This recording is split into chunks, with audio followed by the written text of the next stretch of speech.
ஓம் சக்தி, ஓம் ஆதிபரா சக்தி, ஓம் சக்தியே, மறுவூர் அரசியே. நல்லதே நினைப்போம், நல்லது மட்டுமே நினைப்போம். சக்தி வாக்கு பிள்ளைகளுக்கு இந்த ஆதி சக்தியின் ஆசீர்வாதம் என்றுமே முழுமையாக கிடைக்கும். உன்னை இவ்வளவு காலமாக விட்டு சென்ற உறவானது மீண்டும் உன்னை தேடி வந்து கொண்டிருக்கின்றது. அவர் எதற்காக வருகிறார், ஏன் வருகிறார், உன் மீது உண்மையான அன்பு கொண்டு வருகிறாரா இல்லையா என்று சொல்கிறேன், கவனமாக கேள் என் தங்கமே. என் அன்பு பிள்ளையே, இன்று உன்னுடைய தாயானவள் உன் வாழ்க்கையை மீட்டெடுத்து உன் கைகளில் கொடுக்க வந்திருக்கின்றேன். என் தங்கமே, உன்னுடைய வாழ்க்கையானது உன்னை விட்டு பிரிந்து சென்று வெகு நாட்கள் ஆகிவிட்டது. என் பிள்ளை, நீயோ கண்ணீரில் அங்கு தத்தளித்து கொண்டிருக்கின்றாய். நம் வாழ்க்கை கடைசி வரையிலும் இவர்களோடுதான் தொடரும் என்று நினைத்தது இப்படி பாதியிலேயே நின்றுவிட்டது. இனிமேல் நமக்கென்று என்ன நம்பிக்கை இருக்கிறது என்று என் குழந்தை நீ சிந்தித்து கொண்டிருக்கின்றாய். என் தங்கமே, இப்பொழுது அந்த உறவு தான் சிக்கிய மாய வலையில் இருந்து மீண்டு வர தொடங்கிவிட்டார். என் குழந்தையே, உன் வாழ்க்கையை மீட்டெடுத்து அங்கு உன் கைகளில் நான் ஒப்படைப்பதற்கு இப்பொழுது வந்திருக்கின்றேன். என் குழந்தைக்கு மனதிற்கு சந்தோஷத்தை கொடுக்க வேண்டும் என்றுதான் உன் அம்மா நானும் ஆசைப்பட்டு இப்பொழுது வந்திருக்கின்றேன். நான் சொல்கின்ற விஷயங்களை கேட்டுவிட்ட பிறகு இதை நீ எப்படி எடுத்துக்கொள்ள வேண்டும், என்ன முடிவு எடுக்க வேண்டும் என்று நீயே சிந்தித்து ஒரு முடிவினை எடுக்க வேண்டும். என் தங்கமே, யாரும் எந்த விஷயத்தையும் உனக்கு சொல்லி புரிய வைக்க வேண்டிய அவசியம் கிடையாது. இந்த வாழ்க்கை உனக்கு இத்தனை நாட்களும் கற்றுக் கொடுத்த பாடங்களில் இருந்து எத்தனையோ அனுபவங்களை தெரிந்து கொண்டு விட்டாய். நிச்சயமாக நீ தெரிந்து கொண்ட ஒவ்வொரு விஷயங்களும் உன்னை எந்த அளவிற்கு பக்குவப்படுத்தி இருக்கிறது என்று ஒரு முறை நீ சிந்தித்தால் அம்மா சொல்கின்ற விஷயங்கள் எல்லாமே உனக்கு தெளிவாக புரியும். என் தங்கமே, உன் வாழ்க்கையை பற்றிய பயம் உனக்கு அதிகமாக இருந்து கொண்டிருக்கிறது. ஒருவரை சார்ந்து வாழ்ந்ததனால்தான் இன்று அந்த உறவு உன்னை விட்டு பிரிந்து செல்லும் பொழுது உன்னால் அதனை ஏற்றுக்கொள்ளவும் முடியவில்லை. தனியாக நின்று இந்த வாழ்க்கையை உன்னால் சமாளிக்கவும் முடியவில்லை. பிரச்சனைகள் தொடர்ந்து வந்து கொண்டே இருப்பதால் இந்த வாழ்க்கையில் என் பிள்ளை நீ தவித்து நின்று கொண்டிருக்கின்றாய். உன்னுடைய தவிப்பு அடங்குவதற்கு முன்பாகவே இன்று இந்த தாயானவள் உனக்கான அந்த உறவை மீட்டு மீண்டும் உன்னிடத்தில் ஒப்படைக்க வந்திருக்கின்றேன். அதற்கான நல்ல வாக்கினை கொண்டு என் தங்கமே நான் வந்திருக்கின்றேன். அதனால் இந்த பதிவினை முழுமையாக கேள். என் தங்கமே, உன்னை விட்டு பிரிந்து சென்ற உறவு எங்கே சென்றது, அங்கே அவர்களுக்கு என்ன நேர்ந்தது என்பதையும் முழுமையாக நீ தெரிந்து கொள்ள வேண்டும். ஏனென்றால் இந்த வாழ்க்கையில் அவர்கள் கற்று தேர்ந்த சில விஷயங்களை நீ தெரிந்து கொள்ள வேண்டும் அல்லவா? ஒரு உறவு உன்னை இந்த அளவிற்கு காயப்படுத்தி உன்னை தத்தளிக்க விட்டு சென்றிருக்கிறது என்றால் இதனால் என்ன பலன் கிடைத்தது, என்ன லாபத்திற்காக அல்லது எந்த மன நிம்மதிக்காக அவர்கள் விட்டு சென்றார்கள் என்பதனை நீ தெரிந்து கொள்ள வேண்டும் அல்லவா? என் தங்கமே, இந்த சூழ்நிலையில் நிச்சயமாக என் குழந்தை நீ அதை தெரிந்து கொண்டால் உன்னுடைய மனதிற்கு நிச்சயமாக மிகப்பெரிய தெளிவு கிடைக்கும். என் பிள்ளையே, மனதளவில் எந்த ஒரு விஷயத்திற்காக இத்தனை நாள் நீ கலங்கி நின்றாயோ அந்த விஷயத்திற்கான மிகப்பெரிய தெளிவினை இந்த தாயானவள் இன்று உனக்கு கொடுக்க போகின்றேன். காரணம் என்னவென்றால் உண்மை தெரியாமல் உறவை நினைத்து வருந்தி கொண்டிருக்கிறாய். அதைதான் இன்று அம்மா உனக்கு தெரிய வைக்க முயற்சி செய்கின்றேன். என் தங்கமே, நீ நம்பிய உறவானது தேடி சென்றது இன்னொரு உறவை.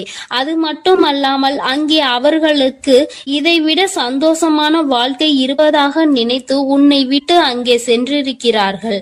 அவர்களுக்கு அங்கே என்ன பலன் கிடைத்தது என்று கேட்பாயானால் அங்கே முதலில் நல்ல ராஜ வாழ்க்கை தான் அவர்களுக்கு கிடைத்தது. அந்த ராஜ வாழ்க்கையை சந்தோஷமாக வாழ்ந்து கொண்டிருக்கின்ற நேரத்தில் தான் அவர்கள் வாழ்க்கையில் விழுந்தது மிக பெரிய பிரச்சனை.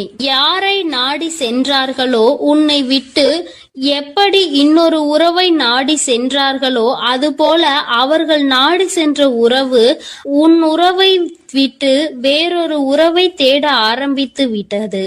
வாழ்க்கையில் ஏமாற்றம் என்றால் என்ன, அவமானங்கள் என்றால் என்னவென்பதை தெரிந்து கொள்ள வேண்டும் அல்லவா?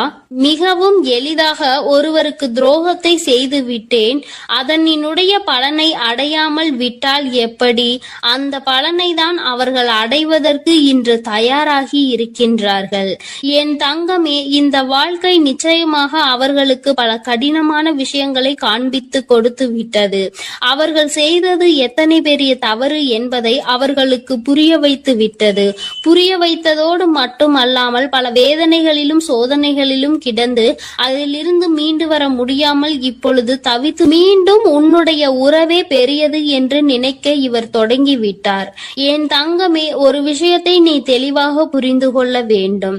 இந்த தாயானவள் உன்னிடத்தில் ஒரு விஷயத்தை சொல்ல வருகிறேன் என்றால், அம்மா உடனடியாக எனக்கு எல்லாவற்றையும் செய்து கொடு, உடனே நான் சந்தோஷமாக வாழ வேண்டும் என்று நீ கண்மூடித்தனமாக சொல்லக்கூடாது.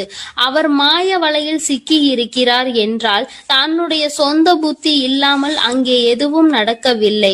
தன்னுடைய வாழ்க்கை, அதிலும் தன்னை நம்பிய ஒரு உறவு, தன்னை விட்டால் யாருமே அந்த உறவுக்கு இல்லை என்கின்ற நிலை, இந்த நிலை எல்லாம் உணர்ந்த பிறகும் கூட ஒருவருக்கு துரோகத்தை செய்ய முடிகிறது என்றால், இவர்கள் மீண்டும் உன்னை நாடி வந்து உன்னோடு இருக்கும் பொழுது வேறு ஒரு உறவை தேடினால் அதனால் தவறு யார் மேல் வரும் என்பதை ஒருமுறை நீ சிந்தித்து பார்.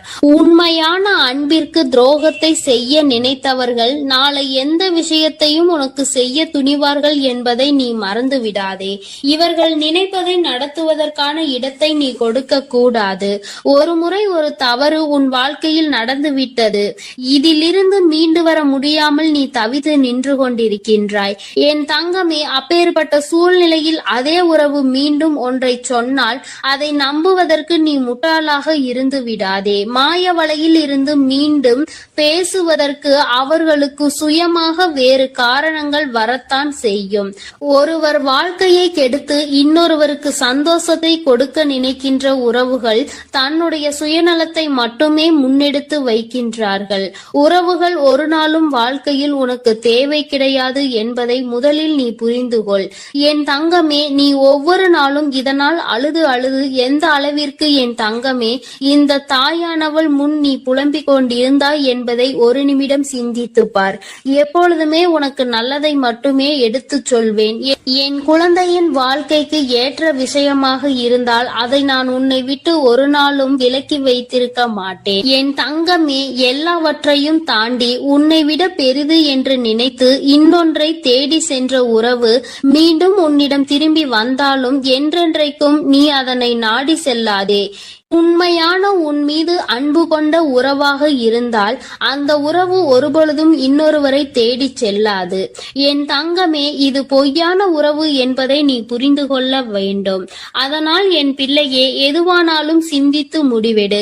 மீண்டும் ஒரு ஏமாற்றத்தை ஒருவேளை கொடுத்தால் அதை உன்னால் தாங்கிக் கொள்ள முடியும் என்று நீ நம்பினால் மட்டுமே இந்த வாழ்க்கையை நீ தேர்ந்தெடுக்கலாம். இல்லை, எனக்கு வேண்டாம், என்னால் முடியாது என்று நீ சொல்வாயானால் நிச்சயமாக நீ தப்பித்து கொள்ள வேண்டும் என்றுதான் அம்மா சொல்கின்றேன்.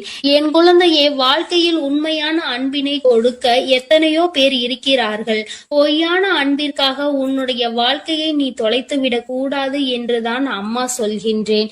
என் குழந்தையின் மனதில் இருக்கின்ற இந்த எண்ணங்களை அம்மா நான் நிச்சயமாக புரிந்து கொண்டதன் பலனாக தான் உன்னிடத்தில் சொல்கிறேன். வேண்டாம் என்று முடிவெடுத்து விட்டால் என்னிடம் வா, அம்மா உனக்கான ஆறுதலை கொடுக்கிறேன். வேண்டும் என்று முடிவெடுத்தால் அந்த வாழ்க்கை உன்னுடைய பொறுப்பு. இனி உன் வாழ்க்கையை நீதான் பார்த்து கொள்ள வேண்டும். அதில் மட்டும் நீ கவனமாக இருந்து விட்டால் போதும். அம்மா உன்னை எப்பொழுதுமே கைவிட மாட்டேன் என்பதை மட்டும் நீ தெளிவாக புரிந்து கொண்டால் போதும். என் அன்பு பிள்ளையே, உன்னை விட்டு சென்ற உறவு மீண்டும் உன்னை தேடி வருகிறது. அதற்கான காரணம் என்னவென்று முழுவதுமாக கேட்டு தெரிந்து கொண்டு அம்மா சொல்லும் முடிவை உடனே எடு. ஏனென்றால் என் அன்பு குழந்தை இப்பொழுது மிகவும் கோபத்தில் இருக்கிறது. தன்னுடைய செயல்கள் பிடிக்காமல் மனமுடைந்து போய் இருக்கிறது. உன்னை விட்டு சென்ற உறவு நிரந்தரமாக இல்லாமல் போகட்டும். இனி எனக்கு அவர்கள் வேண்டாம் என்று அவர்களை வெறுத்து என் அன்பு குழந்தையானது இப்பொழுது மனதை கல்லாக்கி கொண்டு உட்கார்ந்திருக்கிறது. ஆரம்ப கட்டத்தில் அந்த உறவின் மீது உயிராய் இருந்தாய். இப்பொழுது அவர்கள் செய்த சிறு தவறுக்காக அவர்கள் வாழ்க்கையிலே நிரந்தரமாக வேண்டாம். என்னுடைய விஷயங்கள் அனைத்தையும் அவர் தவறாக புரிந்து கொண்டார், தவறாக செயல்பட்டார், என் வாழ்க்கையில் துரோகத்தை விளைத்தார்கள். இனிமேல் அவர்களுக்கு என் வாழ்க்கையில் இடமே இல்லை என்று அந்த நபரை என் அன்பு குழந்தை வெறுத்து விட்டது. ஆனால் அந்த தவறு அவர்கள் செய்தார்கள், நானும் அதை ஒப்புக்கொள்கிறேன். ஆனால் என் அன்பு பிள்ளையே, நீ மனதுருகி அழுதாய் அல்லவா? அதனுடைய கர்மா இப்பொழுது அவர்களை வாட்டி வதைத்து கொண்டிருக்கிறது. அவர்கள் வாழ்க்கையில் நரக வேதனையை அனுபவித்தார்கள். ஏனென்றால் என் அன்பு குழந்தை உண்மையாக இருந்தது, அவர்களையே முழுமையாக நம்பி இருந்தது. ஆனால் அவர்கள் துரோகம் செய்து ஏமாற்றி விட்டார்கள். ஒரு உண்மையான உறவை அலட்சியம் செய்தது உண்மைதான் என் அன்பு குழந்தையே.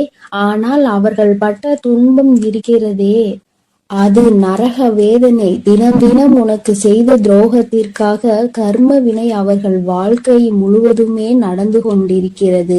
சில காலத்திலே நல்லது எது, கெட்டது எது, நல்ல உறவு எது, பொய்யான உறவு எது என்று உன் உறவானது புரிந்து கொண்டது. உன் தாயானவள் அதை தெரியப்படுத்தி விட்டேன். ஆனால் சில நேரங்களில் என் அன்பு குழந்தையை உறவை இழந்து விட்டோம். நம் வாழ்க்கையில் மறுமுறை அந்த உறவு கிடைக்காதா என்று சில நேரங்களில் நீ சிந்திக்கிறாய். ஆனால் சில நேரங்களில் எனக்கு துரோகம் செய்த உறவு மறுமுறை எனக்கு எப்படி துரோகம் செய்யாமல் இருக்கும், அதனுடைய குணத்தை எப்படி மாற்ற முடியும், அதனுடைய செயல்களையும் எண்ணத்தையும் எப்படி மாற்ற முடியும் என்று சந்தேகமும் ஏற்படுகிறது. அதனால் அவர்கள் நிரந்தரமாக நம் வாழ்க்கையில் வேண்டாம் என்று என்னுடைய தங்க பிள்ளையானது முடிவெடுத்திருக்கிறது. ஆனால் இந்த முடிவை நீ கொஞ்சம் மாற்றிக்கொள்ள வேண்டும். ஏனென்றால் தவறு செய்தவர்கள் நம்மை தேடி மன்னிப்பு கேட்க வரும் பொழுது அவர்களை மன்னிக்கலாம், தவறல்ல. என்ன ஒன்று என் அன்பு பிள்ளையே, மன்னிப்பு கேட்டார் போல கேட்டு உன் வாழ்க்கையில் சில கஷ்டத்தையும் கண்ணீரையும் ஏற்படுத்துவதற்கு சில நபர்கள் இருக்கிறார்கள். ஆனால் உன் உறவானது மறுமுறை தவறு செய்யாத அளவிற்கு தக்க பாடத்தை உன் அன்னை கொடுத்திருக்கிறேன். அதனால்தான் ஒரு முறை செய்த தவறுக்காக அவர்கள் அனைத்தையும் திருத்திக் கொண்டு உன் காலடியில் விழுந்து மன்னிப்பு கேட்க உன்னை தேடி அந்த நபரானவர் வரப்போகிறார். இப்பொழுது நீ சரியான முடிவு எடுக்க வேண்டும். அதனால்தான் உன் அன்னை அவர் வருவதற்கு முன்னே உன்னிடம் இதை பற்றி தெரிவிக்க வந்திருக்கிறேன். இப்போது நீ உன் முடிவுகளை எடுக்க வேண்டும். ஒரு முறை அந்த நபரை மன்னித்து விடு. ஏனென்றால் தவறு செய்வது மனிதனுடைய இயல்புதான். ஆனால் தாயும் பிள்ளையாய் இருந்துவிட்டு வைராகியம் என்பதை நீ உன் மனதில் வைத்து கொண்டிருந்தால் அங்கு வெறுப்பு அதிகமாக உன் வாழ்க்கையில் வந்துவிடும். இவர் நல்லவரா கெட்டவரா என்று தெரியவில்லை. எவரை பார்த்தாலும் கோபப்படுகிறாய். அந்த கோபத்தால் நல்ல விஷயங்களை கூட சில நேரங்களில் இழந்து விடுகிறாய். என் அன்பு பிள்ளையே, புரிந்து கொள். ஒரு சில நபர் உனக்கு துரோகம் செய்கிறார்கள், ஏமாற்றுகிறார்கள் என்றால் அனைத்து நபருமே ஏமாற்றக்கூடிய நபர் கிடையாது என்பதை நீ புரிந்து கொள்ள வேண்டும், தெரிந்து கொள்ள வேண்டும். உன் மனம் உடைந்தது உண்மைதான். துரோகம் செய்த நபரால் நீ ஏமாற்றப்பட்டது உண்மைதான். ஆனால் அதற்கெல்லாம் பதிலடி கொடுத்துதான் உன் காலடியில் நான் அவர்களை விழ வைப்பேன் என்று நீ கண்ணீர் வடிக்கும் பொழுது உனக்கு உறுதியளித்திருந்தேன். மறுமுறை நீ என்னை சந்தேகப்படுகிறாய். அவர்கள் முழுமையாக திருந்தினால்தான் உன் காலடியில் வந்து விழுவார்கள் என்பதை நீ மறந்து விட்டாயா? இப்பொழுது நீ அந்த நபரை ஏற்றுக்கொள்ளவில்லை என்றால் அவர்களுடைய வாழ்க்கை என்பது பாதை மாறி, பயணம் மாறி தவறான பாதையில் சென்றுவிடும். அதனால் வரட்டு கௌரவம் பிடிக்காது. அதிகமாக கோபத்தால் நாம் சிந்திக்கும் செயலானது, எடுக்கும் முடிவானது வாழ்க்கையை கெடுத்துவிடும். அதனால் உன் அன்னை சொல்லும் வார்த்தைகளை முழுமையாக நம்பி உன்னை தேடி உன் காலடியில் வந்து விழுகிறார்கள் என்றால் ஒரு முறை அவர்களுக்கு வாய்ப்பை கொடு.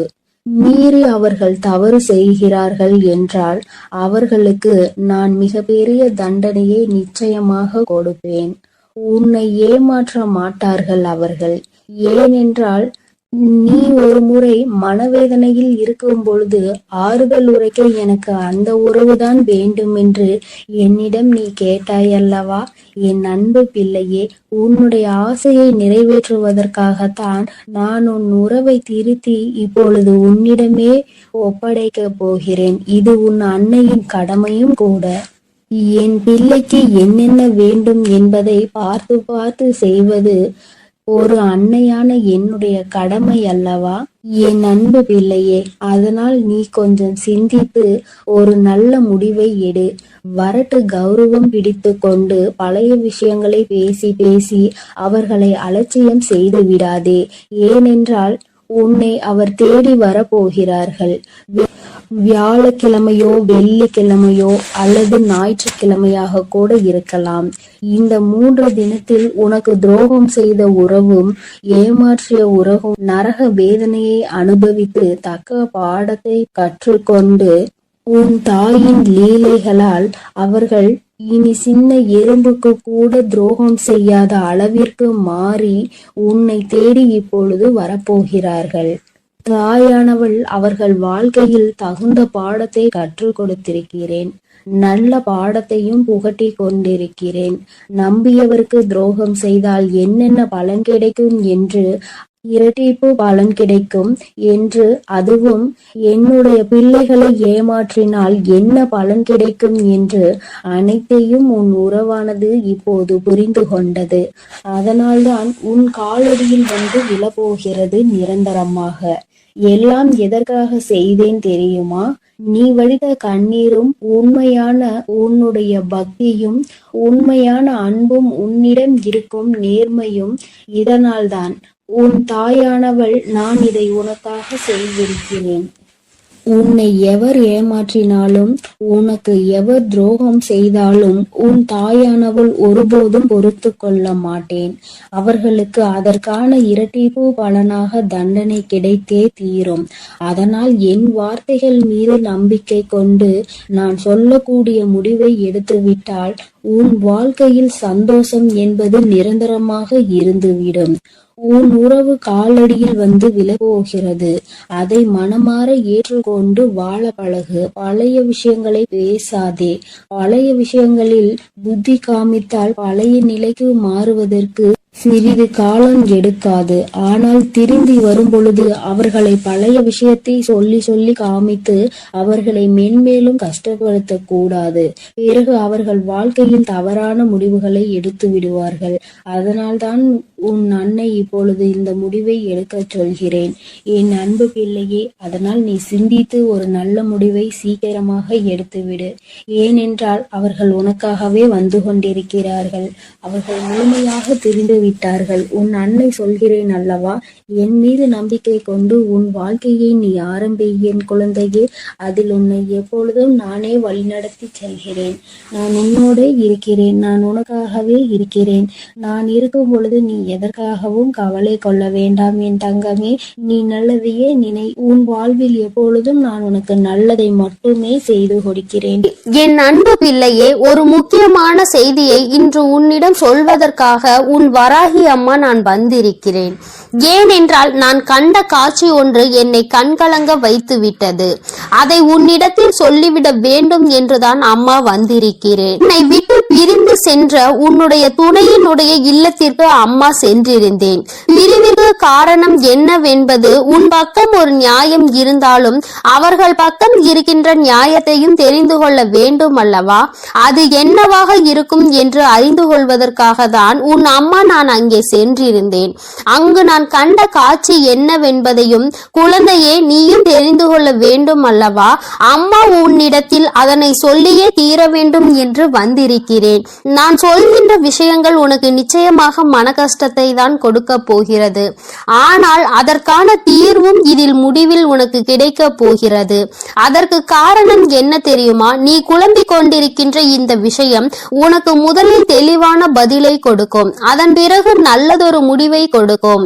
என் குழந்தையே, வாழ்க்கை துணை என்று அம்மா சொல்வது உனக்கு திருமணம் முடிந்த வாழ்க்கை துணையாகவோ அல்லது இப்பொழுது உன்னோடு பழகி கொண்டிருக்கிற உன்னுடைய எதிர்காலத்தில் உனக்கு துணையாக வரப்போகின்றவர் என்று நினைத்து கொண்டிருப்பவர் யாரோ ஒருவர்.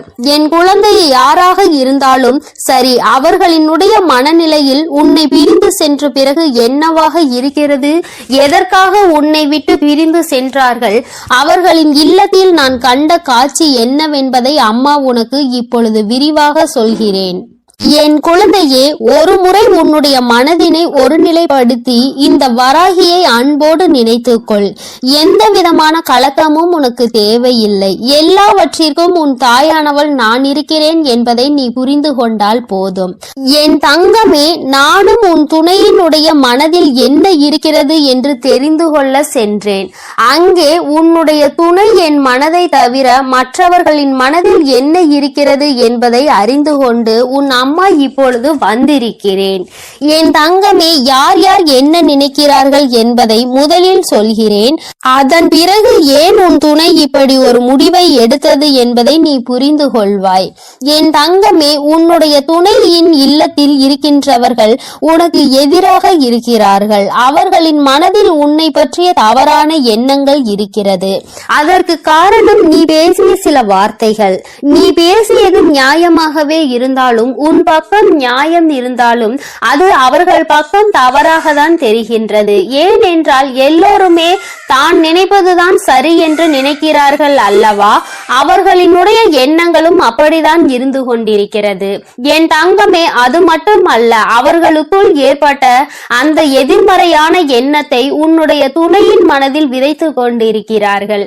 அதிகமாக உன்னுடைய துணையின் மனதில் தேவையில்லாத விஷயங்களை கலந்து கொண்டிருக்கிறார்கள். உன்னுடைய துணையோ தவறாக உன்னை பற்றி நினைப்பதற்கு என்னென்ன வழிகள் இருக்கிறதோ அத்தனை வழிகளையும் அவர்கள் கொடுக்கும் பொழுது இவரும் அப்படி இல்லை என்று சொல்லாமல் அந்த விஷயத்தை காது கொடுத்து கேட்டுக்கொண்டிருக்கின்றார். என் தங்கமே, உன்னுடைய வாழ்க்கையில் இது போன்ற ஒரு விஷயம் நடக்கிறது என்னும் பொழுது என் குழந்தை அதை உன்னால் ஏற்றுக்கொள்ள முடியாது என்பது நான் நன்கு அறிந்த விஷயம்தான். ஆனால் இவையெல்லாம் நடக்கும் பொழுது உன்னுடைய துணை அமைதி காத்ததற்கு என்ன காரணம் என்பதையும் தெரிந்து கொள்ள வேண்டும் அல்லவா? எத்தனைதான் நீ அவருக்கு உயிராக இருந்தாலும் அவர்களினுடைய குடும்பம் என்று வரும் பொழுது அங்கே அவர்களினுடைய மனது சிறிதும் தடுமாற்றம் அடையத்தான் செய்கிறது. ஏனென்றால் நீ பேசிய வார்த்தைகள் அவர்களுக்கு வேதனையை கொடுத்தது என்று உன் துணையிடம் சொல்லும் பொழுது உன்னுடைய துணை என் மனதும் பெரிது சஞ்சலம் படத்தான் செய்கிறது. நம்முடைய வாழ்க்கை துணையாக காலம் முழுவதும் வரக்கூடியவர்கள் இப்பொழுதே நம் குடும்பத்தினருக்கு இடையே இத்தனை பிரச்சனைகளை ஏற்படுத்தி விட்டால் நாளை எப்படி இங்கே வந்து ஒற்றுமையாக இருக்க முடியும் என்று அவர்கள் நினைக்கிறார்கள். என் தங்கமே, அவர்களினுடைய எண்ணங்களை தவறு என்று முழுமையாக சொல்லிவிட முடியாது. நீ செய்தது சரி என்றும் முழுமையாக சொல்லிவிட முடியாது. அம்மா சொல்வது சரிதானே என்று ஒரு முறை நீ சிந்தித்து பார். என் தங்கமே, நீ நியாயமாகவே பேசியிருந்தாலும் ஆனால் யாரை பேசினோம் என்பதில் சிறிது கவனம் இருக்க வேண்டும். என் தங்கமே, உன்னுடைய வாழ்க்கை துணையினுடைய சம்பந்தப்பட்டவர்களாக இருக்கும் பொழுது சிறிதளவு கவனம் தேவை. அதற்காக அம்மா நீ நியாயத்தை எடுத்து சொல்ல கூடாது என்று சொல்லவில்லை. அதற்கான சரியான நேரத்தை நீ எதிர்பார்த்து நிற்க வேண்டும் என்றுதான் அம்மா சொல்கிறேன். சூழ்நிலைகள் உனக்கு சாதகமாக இல்லாத பொழுது நீ பேசியதுதான் இத்தனை பிரச்சனைகளுக்கும் காரணமாக மாறிவிட்டது. இப்பொழுது அது எந்த அளவிற்கு வந்து நிற்கிறது என்று பார்த்தாயா? உன்னை உன் துணையிடம் இருந்து பிரிக்கின்ற அளவிற்கு திட்டம் தீட்டுகின்ற அளவிற்கு இந்த விஷயம் தொடங்கிவிட்டது. என் தங்கமே, எதுவாக இருந்தாலும் உன்னுடைய துணை காத்த அந்த அமைதிக்கு காரணம் நீ அவர்களின் பேச்சையும் மீறி பேசிவிட்டாய் என்கின்ற ஒரு வருத்தம். மற்றபடி அவரின் மனதை அங்கே மாற்றுகின்ற முயற்சிகள் எதுவும் அவரிடத்தில் எடுபடவில்லை. அதை அவர் காது கொடுத்தும் கேட்பது போல உட்கார்ந்து கொண்டிருக்கிறார் என்பதற்காக மேலும் மேலும் பேசிக்கொண்டே அவரினுடைய மனநிலையை மாற்ற முயற்சிகள் நடக்கிறது. ஆனால் இது பயனளிக்காது என்பதனை இப்பொழுது அவர்களுக்கு உணரத் தொடங்கிவிட்டார்கள். இருந்தாலும் நம்மால் ஆன முயற்சிகளை செய்து பார்ப்போம் என்று செய்து கொண்டிருக்கிறார்கள். சரி, அவர்கள் செய்வதை செய்துவிட்டு போகட்டும். ஆனால் உன்னுடைய உண்மையான அன்பு, உன்னை என் மீது நீ கொண்டிருக்கின்ற நம்பிக்கை நிச்சயமாக அவரினுடைய மனதை ஒரு நாளும் மாற்றிவிடாது. அவர்களினுடைய எண்ணங்கள் முழுவதும் அவசரப்பட்டு பேசிவிட்டாய் என்கின்ற வருத்தம் தானே தவிர அவரிடத்தில் எந்த ஒரு ஆலோசனைகளையும் கேட்கவில்லையே என்கின்ற மன கஷ்டம் தானே தவிர உன் மீது எந்த விதமான கோபதாபங்களும் அவருக்கு இல்லை. என் தங்கமே, அதனால் இந்த உறவு மீண்டும் தொடரப்போகின்ற உறவு. இந்த பந்தம் மீண்டும் உன்னோடு காலம் முழுவதும் வரப்போகின்ற பந்தம். அதனால் உனக்குள் எந்த விதமான கலக்கங்களும் தேவை கிடையாது. மற்றவர்களினுடைய எண்ணங்கள் உனக்கு எதிராக இப்பொழுது இருக்கிறது. ஆனால் என் தங்கமே, உன்னுடைய சூழ்நிலை மாறும் பொழுது நிச்சயமாக அவர்களின் மனநிலையும் தானாகவே மாறிவிடும். எப்பொழுது ஒரே பிடியில் நின்று கொண்டிருக்க முடியாது. அவர்களுக்கு அவரவர்கள் குடும்பத்தில் இருக்கின்றவர்களின் வாழ்க்கை முக்கியமானதாக தோன்றும் பொழுது தேவையில்லாமல் அடுத்தவரின் விஷயத்தில் தலையிடக்கூடாது என்ற எண்ணம் தோன்றும். அதற்கு அவர்கள் வாழ்க்கையில் இது போன்ற ஒரு சம்பவம் நடக்க காத்து கொண்டிருக்கிறது. அதிலிருந்து நல்ல பாடத்தை கற்றுக்கொண்டு வந்து உன் வாழ்க்கையில் தலையிடக்கூடாது என்பதை நிச்சயமாக புரிந்து கொள்வார்கள்.